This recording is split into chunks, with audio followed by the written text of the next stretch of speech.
Hello, good afternoon everybody. Myself Manoj Kumar Chand, PGT Biology. Today we are going to discuss our next topic, next unit. That's name is Genetics and Evolution. This is our second unit, and this unit is very important from board examination point of view. And one thing else, that this unit is very toughest portion of our biology. So please, you are requested here that be committed, be careful, because if you see this video very carefully, then you develop your concept very clearly. Now, before going to discuss this unit consists three chapters. First, principle of inheritance and variation. Second, molecular basis of inheritance, and third, evolution. First of all, I discuss with you here the first chapter of this unit, that name is principle of inheritance and variation. Before going to discuss this chapter, we know that what is genetics. What is genetics? Genetics is a branch of biology which deals with the heredity and variation. Heredity and variation means branch of biology deals with heredity and variation. Heredity and variation. Two things here. Heredity, it involves the characteristics from parent to offspring. Means heredity, yani transfer of the characteristics from parents to offspring.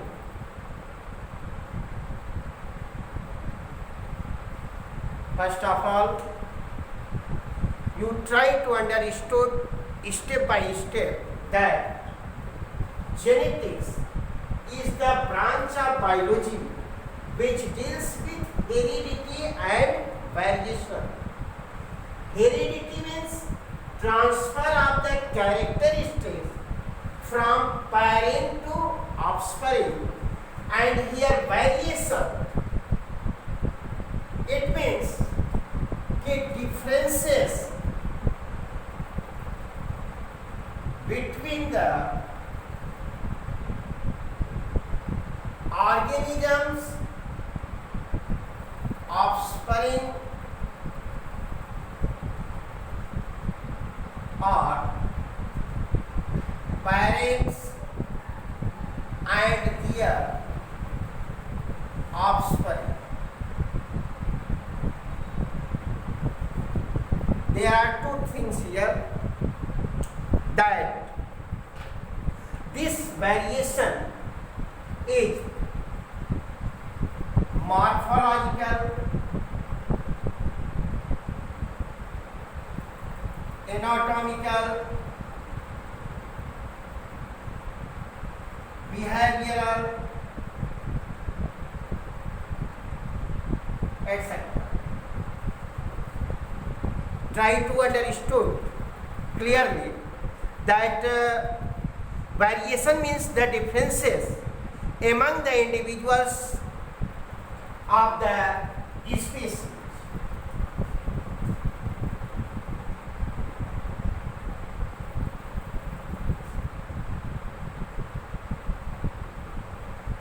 differences among the species.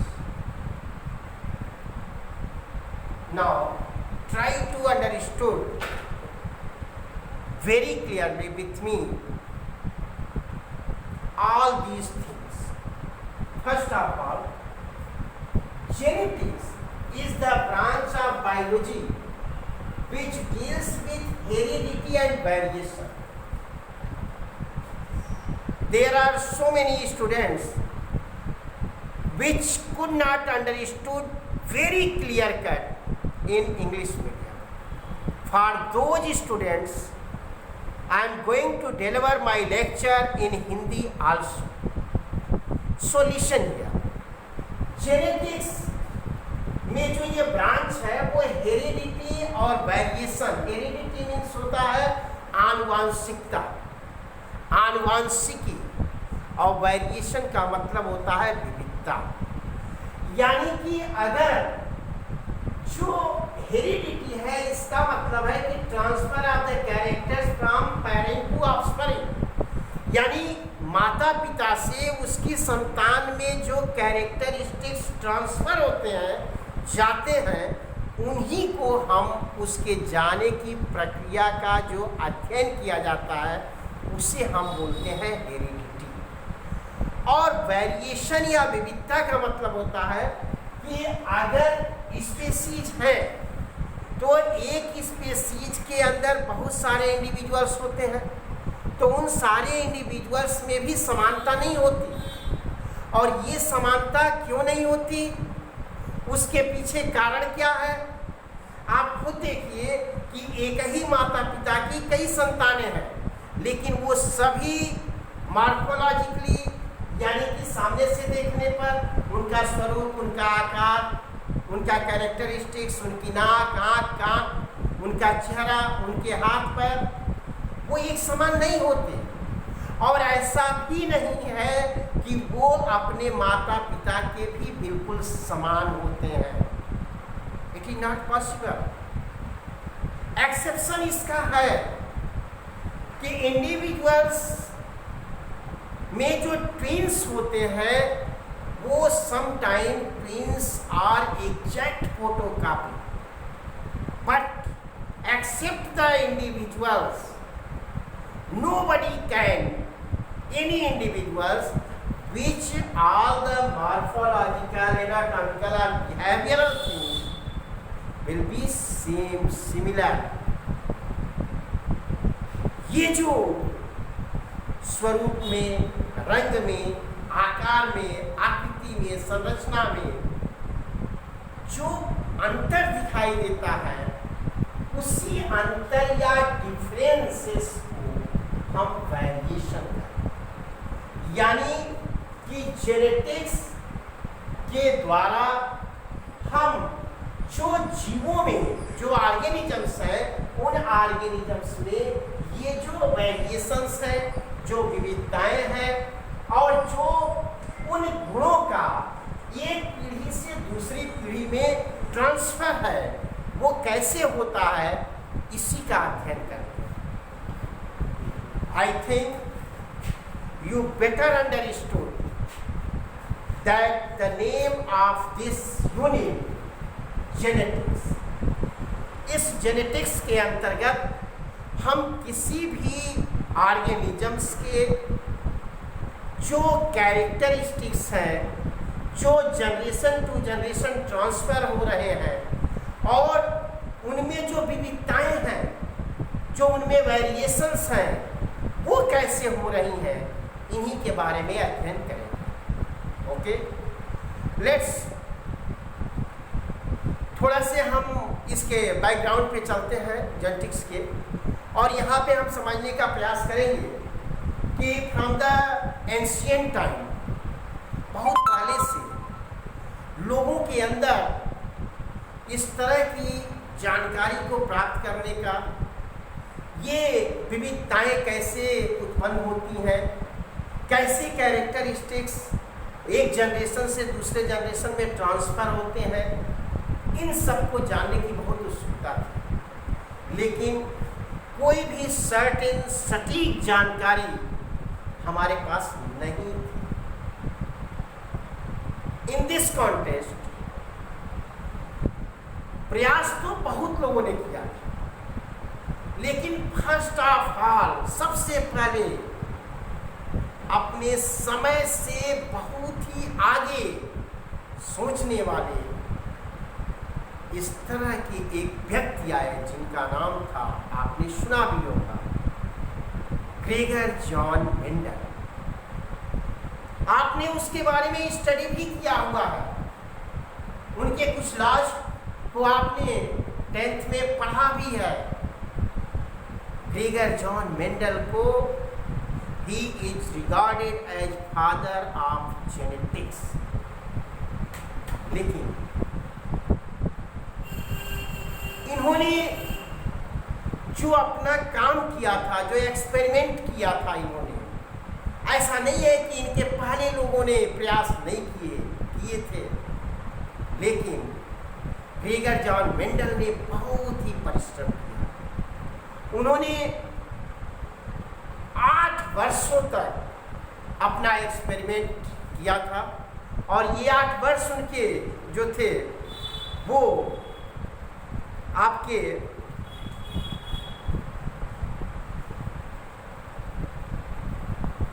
Mendel take their experiment from 1856 to 1863। 1856 से 1863 Mendel's experiment 1856 to 1863, that is 8 years।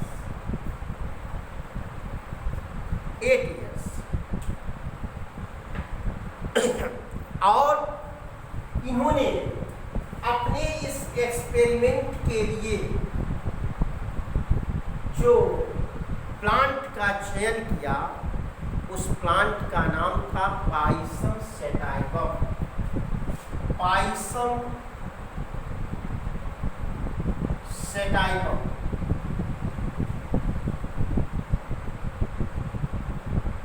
This is P plant. ये मटर का पौधा था, और इस मटर के पौधे का जो एडिबल था, जिसका नाम पाइसम सेटाइवम होता है, इसको इन्होंने अपने एक्सपेरिमेंट के लिए चुना था। मेंडल ने इसके साथ जो वर्क किया, उस वर्क के आधार पे उन्होंने अपना कंक्लूजन भी दिया था, और जो इनका कंक्लूजन था वो 3 कंक्लूजन इन्होंने इस पे वर्क करने के बाद दिए। फर्स्ट कंक्लूजन को हम कहते हैं law of dominance. Second conclusion law of segregation, और third conclusion law of independent assortment. ऐसा आप लोगों ने क्लास 10th में भी पढ़ा होगा कि मेंडल ने 3 लॉ दिए थे, law of dominance, law of segregation और law of independent assortment. Okay, अब इन्होंने जो ये 3 कंक्लूजन अपने दिए थे मेंडल ने, वो तीनों इस पाइसम सेटाइवम पे 1856 to 1863 इस 8 ईयर इन्होंने जो वर्कआउट किया था उसके आधार पर किया। लेकिन दुर्भाग्यवश इन्होंने जो अपना ये काम किया, तमाम इन सारी चीज़ों को हमारे सामने लाया, उसके लिए इनको वो सम्मान नहीं मिल पाया जो इन्हें मिलना चाहिए। इसके पीछे का कारण जो था वो ये था कि इन्होंने अपने इस एक्सपेरिमेंट को ऑस्ट्रिया के ब्रून शहर में जो सोसाइटी थी, जहाँ पे इस रिसर्च पेपर को प्रकाशित किया जाता था उसका सर्कुलेशन कम था और उस समय की साइंटिफिक सोसाइटी ने इनके इस एक्सपेरिमेंट वर्क पे बहुत ज़्यादा ध्यान नहीं दिया। इसके पीछे एक और भी कारण था कि जो उस समय आपका डार्विनिज्म की थियरी थी। डार्विनिज्म ओरिजिन ऑफ स्पीशीज से रिलेटेड अपना सिद्धांत दिए थे। इसकी वजह से भी इन्हें वो सम्मान प्राप्त नहीं हो पाया। लोग इन चीज़ों पे ध्यान नहीं दे पाए क्योंकि ये अपने समय के बहुत आगे की बातों को कह रहे हैं। एक केस आपको बताया भी गया होगा कि मेंडल अपने एक्सपेरिमेंट में फैक्टर शब्द का प्रयोग कर रहे थे।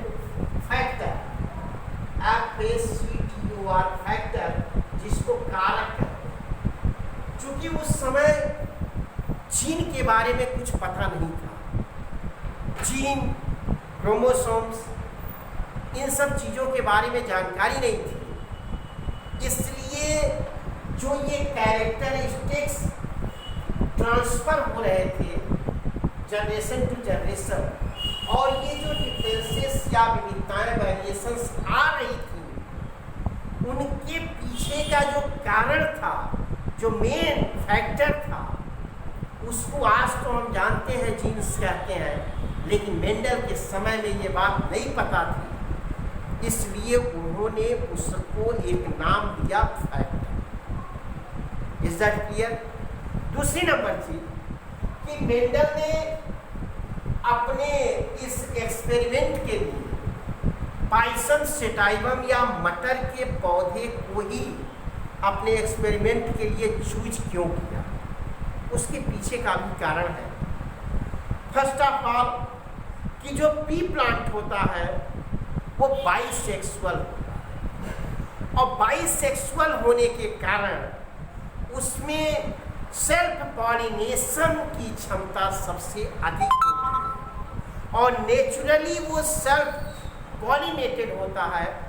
इस सेल्फ पॉलिनेटेड होने की वजह से उसके जो सीड्स होते हैं, जो प्लांट्स होते हैं, वो प्योर होते हैं, बिल्कुल शुद्ध होते हैं, उसमें किसी भी प्रकार का मिक्स नहीं है।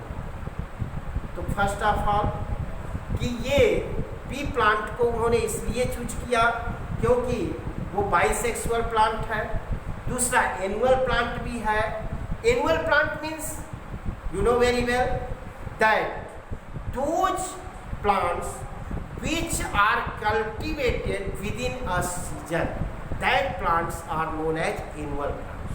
तो वो annual plants था, यानी कम समय में ही आप जानते हैं कि 3 से 4 महीने में मटर के पौधे तैयार होते हैं, कटपीट के बराबर हो जाते हैं। तो कम से कम समय में वो अधिक से अधिक उसकी जनरेशन का स्टडी कर पाते, ये भी उसका एक कारण था। और इस तरीके से मेंडल ने जो ये मटर के पौधे का चयन किया उसके पीछे का कारण था। लेकिन हम लोग आगे के अपने स्टडी को जारी रखने के पहले कुछ इस सब चैप्टर से रिलेटेड जो इसमें आगे आने वाली चीज़ें हैं, वो जो जेनेटिक्स की कुछ टर्मिनोलॉजी है उन पे हमें ध्यान देने की आवश्यकता है, उनको समझने की ज़रूरत है, और उनको मैं एक एक करके आपके सामने यहाँ पे समझाने का प्रयास कर रहा हूँ। आप देखिएगा,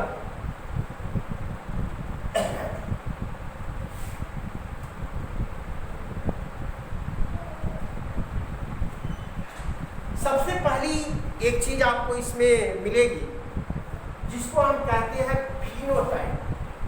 फर्स्ट थिंग, फिनोटाइप।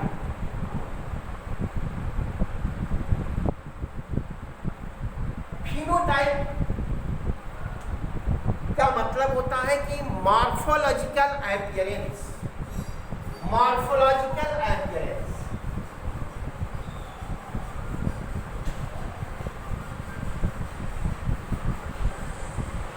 यानी जब हम किसी भी ऑर्गेनिज्म को अगर देखते हैं तो सामने से देखने पे जो उसके कैरेक्टरिस्टिक्स हमको दिखाई देते हैं उसी को हम फिनोटाइप कैरेक्टरिस्टिक्स कहते हैं।